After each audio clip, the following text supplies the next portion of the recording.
going to spend a few minutes now talking about another aspect of servant leadership, which is the development of empathy and the use of empathy. What does this mean? For me, it is the capacity to see life from somebody else's position at that time. And it's not necessarily about agreeing with what they're doing. It's about understanding maybe why they're doing it and what their motivation is. So let's just take a little look, and then we'll wrap up with thinking about what this might mean for the way we lead and manage ourselves, our groups, our work groups, our community groups as we go forward. Thank you. Right, let's take a look at what empathy might mean for servant leaders. The use of the word strive interests me. There's a suggestion there that we're going to have to make some effort, and there's also a very clear message about understanding people who we're working alongside, working with, isolating and recognising their uniqueness, what they actually bring, which may be outside of the current tasks we have set for them. When we think about how we assume the good intentions of co-workers, that's a massive step away from the assumptions that basically they're here to earn what they can and do as little as possible.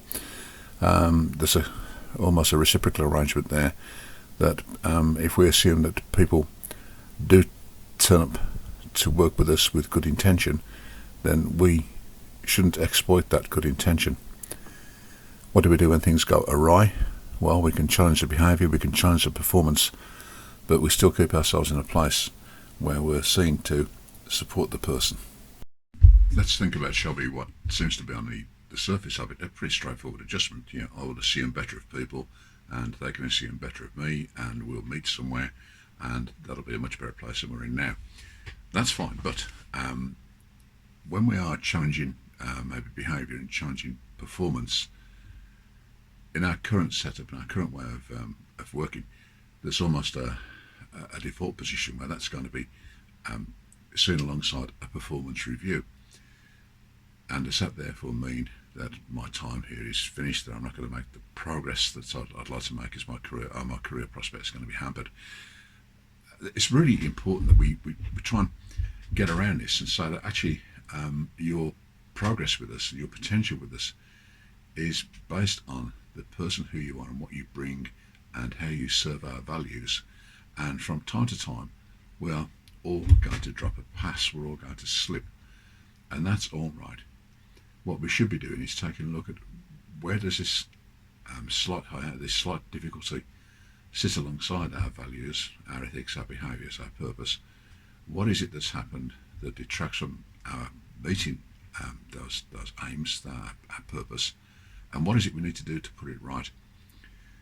That, for me, seems to be a much more fluid dialogue than you either reached the target or you didn't.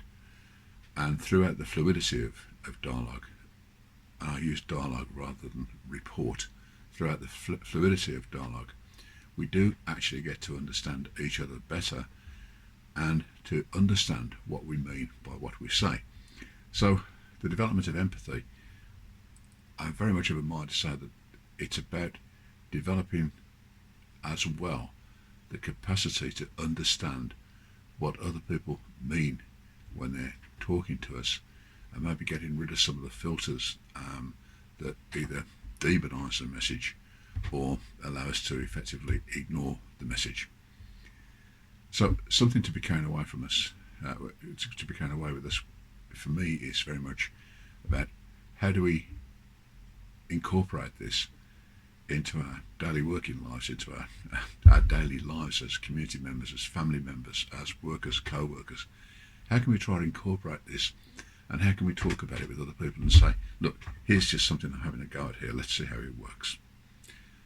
I hope you feel that you'd like to give it a try, and good luck, and we will talk again soon on our next subject. Thank you.